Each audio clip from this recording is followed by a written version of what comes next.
Hello, hello. This is Mr. Pigeon coming back for English 6. We're going to talk about this guy right there on the screen, Jonathan Swift, 1667 to 1745.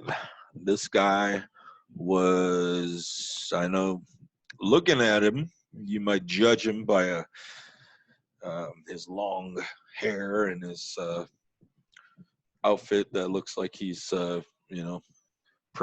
his Prince outfit, but no, this guy was an OG. He was straight up gangster. Let's take a look at this. So there he is.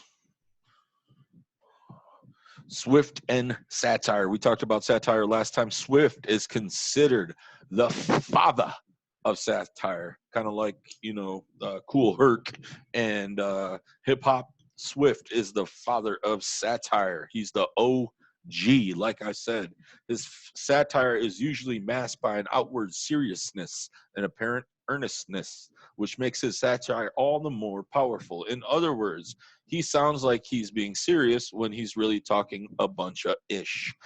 He uses realistic details to create a vivid fantasy world, which mirrors and criticizes his time.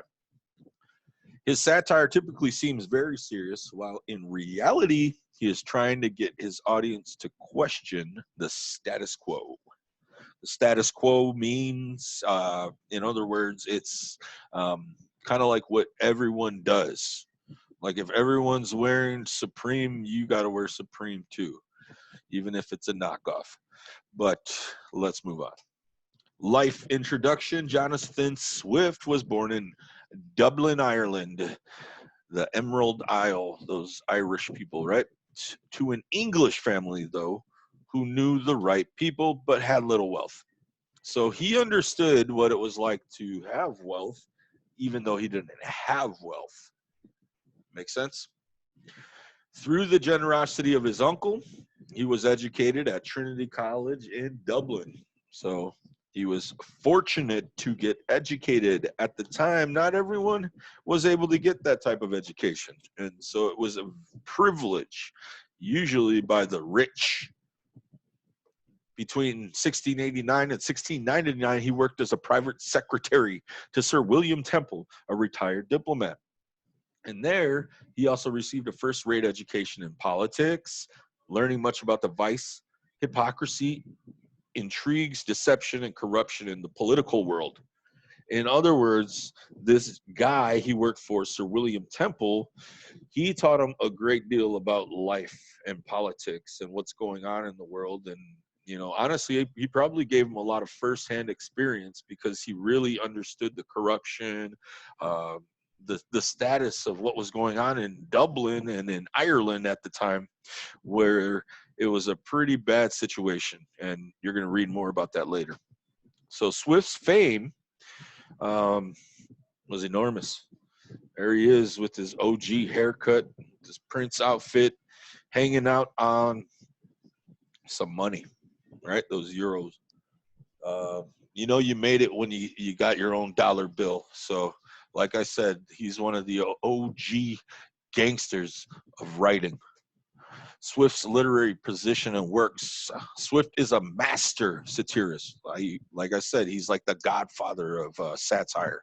Even today, he's still regarded as a national hero in Ireland and honestly throughout the world. Works, you can see right there. It's also, you have this document, so take a look at it.